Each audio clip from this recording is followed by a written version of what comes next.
আসসালামু আলাইকুম রহমতুল্লাহি ওয়া বারাকাতুহু। আলহামদুলিল্লাহ, আসসালাতু ওয়াসসালামু আলা রাসূলিল্লাহ।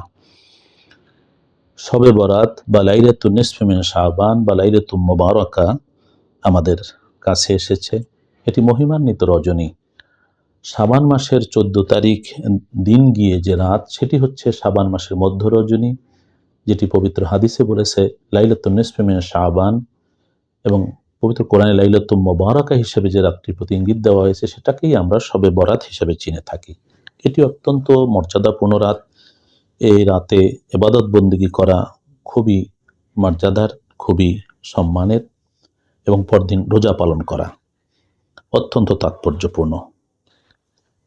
মহানবী সাল্লাল্লাহু আলাইহি ওয়াসাল্লাম হাদিস শরীফে ইরশাদ করেন, আন মুআয ইবনে জাবাল রাদিয়াল্লাহু তাআলা আনহু আনিন নবী সাল্লাল্লাহু আলাইহি ওয়াসাল্লাম আন্নাহু ক্বাল ইয়াতলাউল্লাহু ইলা জামিই খালকিহি লাইলাতুন নিসফি মিন শাবান ফায়াগফিরু লিজামিই খালকিহি ইল্লাল মুশরিক আও মাশাহিন। রাহু তিবরানী।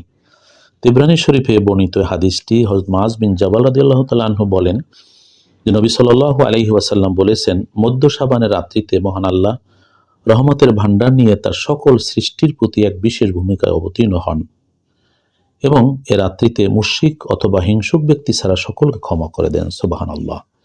এই হাদিসটি তাবরানী শরীফে বর্ণিত আছে, অত্যন্ত সহিহ এই হাদিসটি। এখানে আল্লাহ রাসূল সাল্লাল্লাহু আলাইহি ওয়াসাল্লাম বলেছেন যে আল্লাহ শাবান মাসের মধ্য রজনীতে অর্থাৎ শবে বরাতের রাতে তিনি সূর্য ডোবার পর প্রথম আকাশে এসে হাজির হন এবং বান্দাদেরকে রহমত বিতরণ করেন।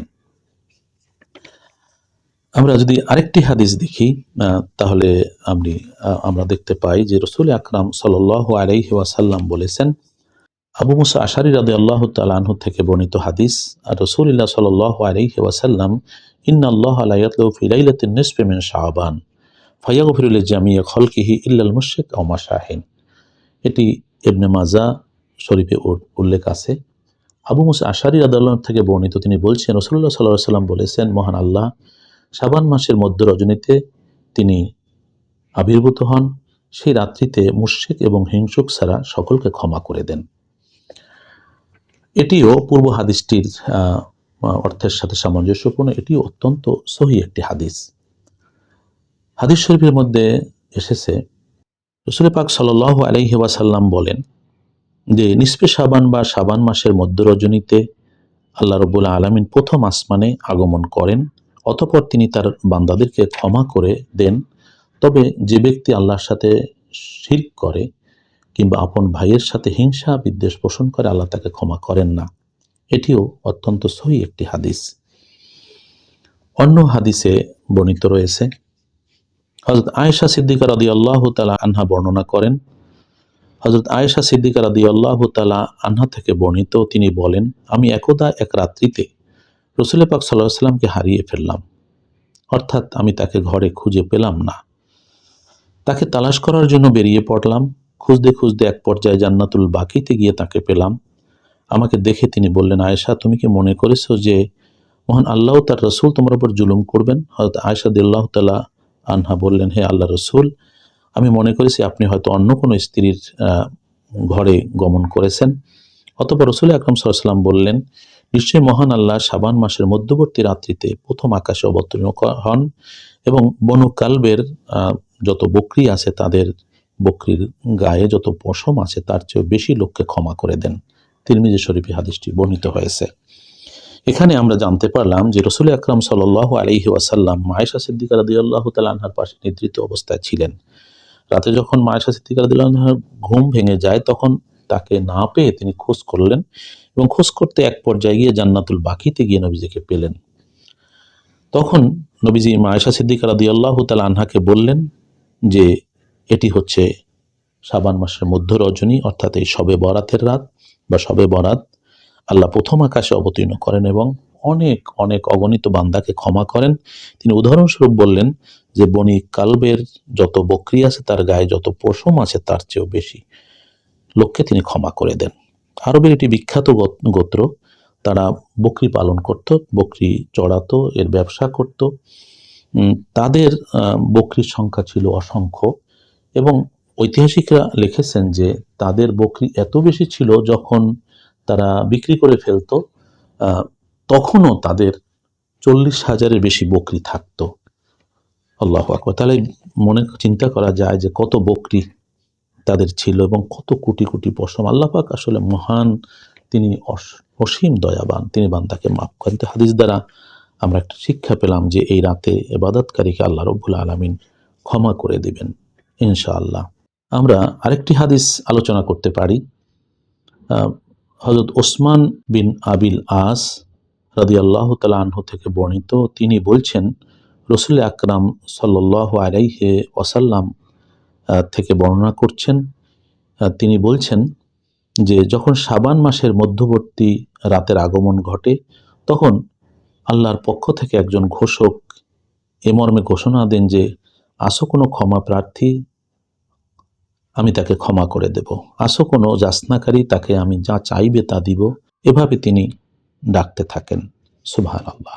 অতএব হাদিস দ্বারা বুঝলাম যে যারা ইবাদত করে, যারা তওবা করে, আল্লাহর কাছে মোবারক রাতে ক্ষমা চায়, আল্লাহ পাক রব্বুল ইজ্জত তাকে ক্ষমা করে দেন।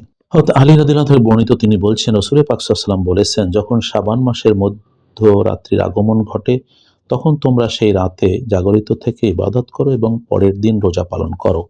কেননা মহান আল্লাহ সেদিন সূর্যাস্তের পর প্রথম আকাশে অবতরণ করেন এবং বলেন, কোনো ক্ষমা প্রার্থনাকারী আছো কি, আমি তাকে ক্ষমা করব। কোনো রিজিক তালাশকারী আছো কি, তাকে আমি রিজিক দেব।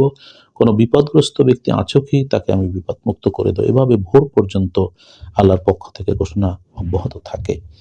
ইবনে মাজাহ শরীফে হাদিসটি বর্ণিত হয়েছে।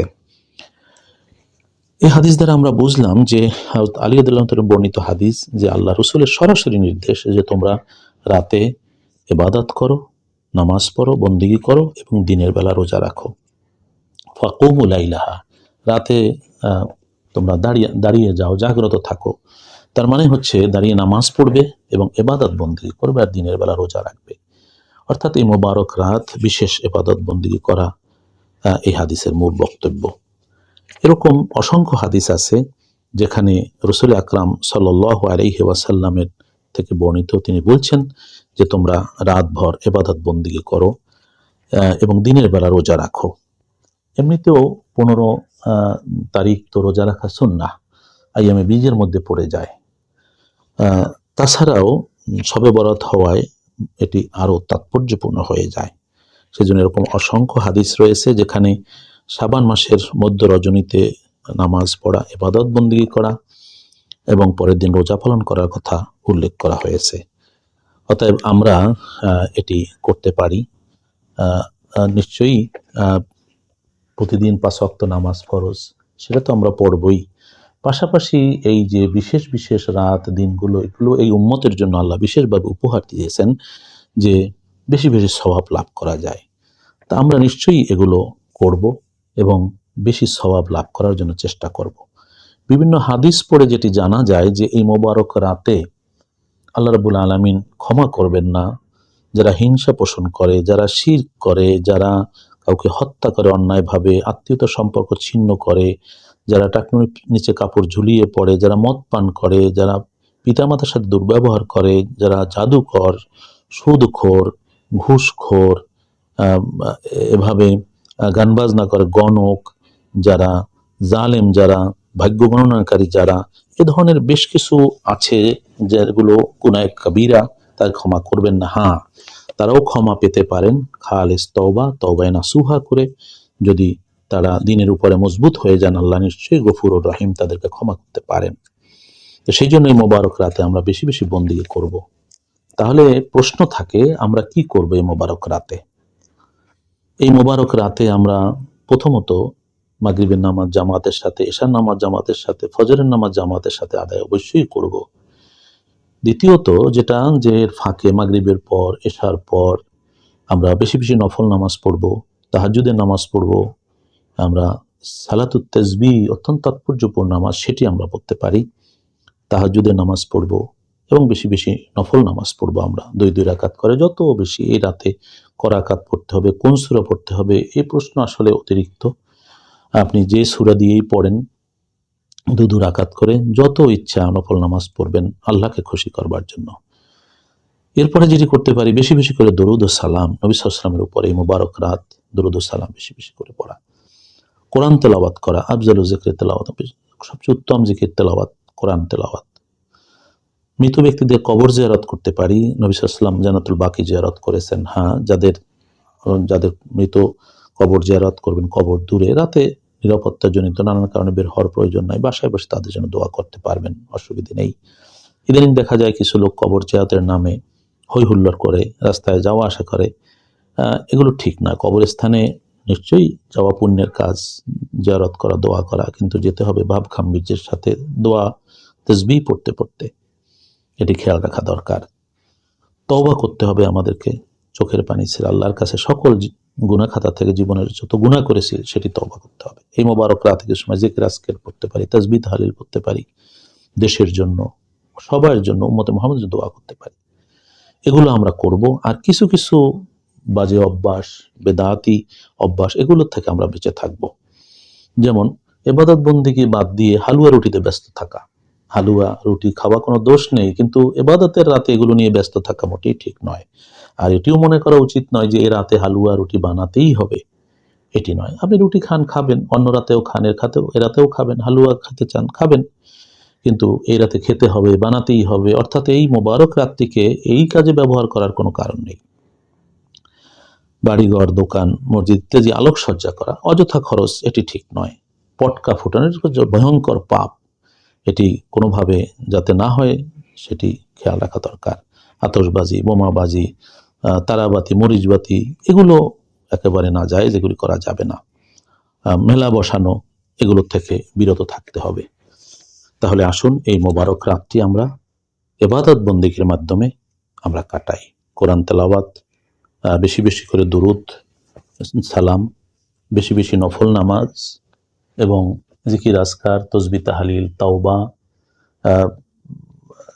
কান্নাকাটি, এগুলোর মাধ্যমে এই মোবারক রাতকে আমরা কাটাই। আল্লাহ পাক রব্বুল আলামিন জানি না আমাদের ভাগ্যে কি লিখবেন, তবে আমরা যদি ইবাদত বন্দেগীতে কাটাই, আল্লাহকে রাজি খুশি করার জন্য চেষ্টা করি, তাহলে নিশ্চয়ই আল্লাহ পাক রব্বুল ইজ্জত আমাদের সৌভাগ্য দান করবেন। তিনি সন্তুষ্ট হয়ে আমাদের ভবিষ্যৎ জীবন যাতে সুন্দর হয়, তেমনি আমাদের ভাগ্যে তিনি নির্ধারণ করবেন। আল্লাহ পাক রব্বুল আলামিন আমাদেরকে তার প্রিয় বান্দা হওয়ার, তার নৈকট্য পাওয়ার তৌফিক দান করুন। সবাই দোয়া করবেন এবং প্রত্যেকের জন্য আমরা দোয়া করব, যাতে আল্লাহ পাক রব্বুল আলামিন দুনিয়ায় শান্তি দেন, আমাদের দেশে শান্তি দেন, আমাদের পরিবারে শান্তি দেন, আমাদের নিজেদের ঘরে শান্তি দেন, আমাদের নিজেদের জীবনে, আমাদের অন্তরাত্মায় যেন তিনি শান্তি দান করেন। তিনি যেন আমাদেরকে নূর দান করেন, আমাদের কলবে, আমাদের সামনে, আমাদের পিছনে, আমাদের বামে, আমাদের ডানে, আমাদের উপরে, আমাদের নিচে, আমাদের চোখে, আমাদের দৃষ্টিশক্তিতে, আমাদের জবানে, আমাদের অঙ্গ প্রত্যঙ্গে, আমাদের অন্তর কলবে, সর্বত্র যেন তার নূর তিনি আমাদেরকে দান করেন। আল্লাহ পাক রব্বুল ইজ্জত আমাদের সকলকে তার নৈকট্যপ্রাপ্ত প্রিয় বান্দা, নবী সাল্লাল্লাহু আলাইহি ওয়াসাল্লাম প্রিয় উম্মত হওয়ার তৌফিক দান করুন। আমিন। ভালো থাকুন, নিরাপদে থাকুন এবং আমাদের প্রিয় নবী সাল্লাল্লাহু আলাইহি ওয়াসাল্লামের উপরে বেশি বেশি দরুদ ও সালাম পড়ুন। আসসালামু আলাইকুম ওয়া রাহমাতুল্লাহি ওয়া বারাকাতুহু।